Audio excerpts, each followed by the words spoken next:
दुनिया में तनिको हमरा जान नइखे, अब दिल में हमरा कोनो अरमान नइखे। मुस्कुराए खातिर तो दिन भर मुस्कुराता नहीं। डीजे संजय कुमार भवानीपुर चौक। मुस्कान नइखे। Presented by Videshi Lal entertainment.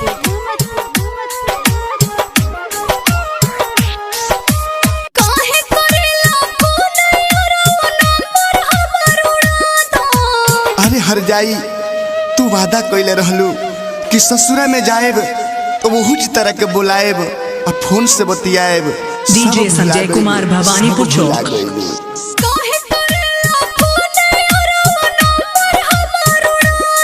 दिन रात रोइले जहर अपना देवरे से भेजा दो। अब बात न करबू हमरा से तो तू ही मुआ दो।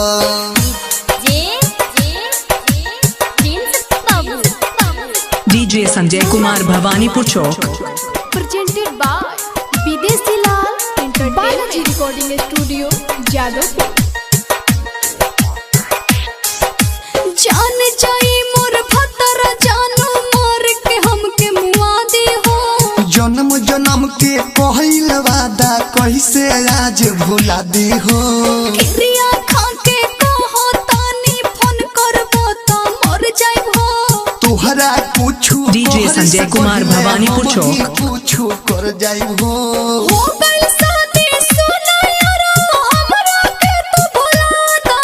अरे कैसे भुला जाई हम तहरा के। अरे तोरा के हम जन्म जन्म तक प्यार करे के वादा कइले बनी, तारा संगे जिए मरे के वादा कइले बनी। वो हम कैसे भूल जाई, कैसे भूल जाई।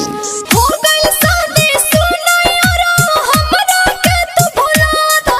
दिन रात रोइले जहर अपना देवरे से भेजा दो। अब बात न करबू डीजे संजय कुमार भवानीपुर चौक। तू ही मुआ दो।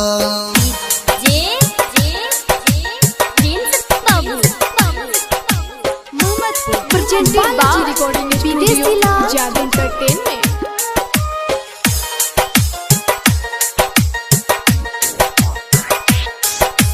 कसहो पियवा के समझा के घर बसवले पानी हो। एको बिर ना पूछलू हो कि हम कैसे जियतानी हो।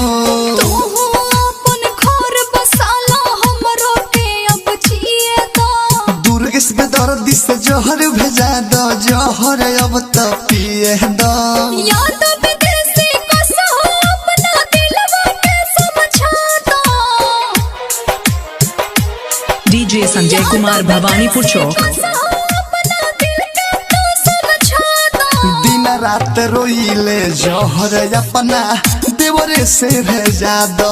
अब बात न करबू हमरा से तो तू ही मुआ दो। काहे करेला फोन यारो नंबर हमर उड़ा दो।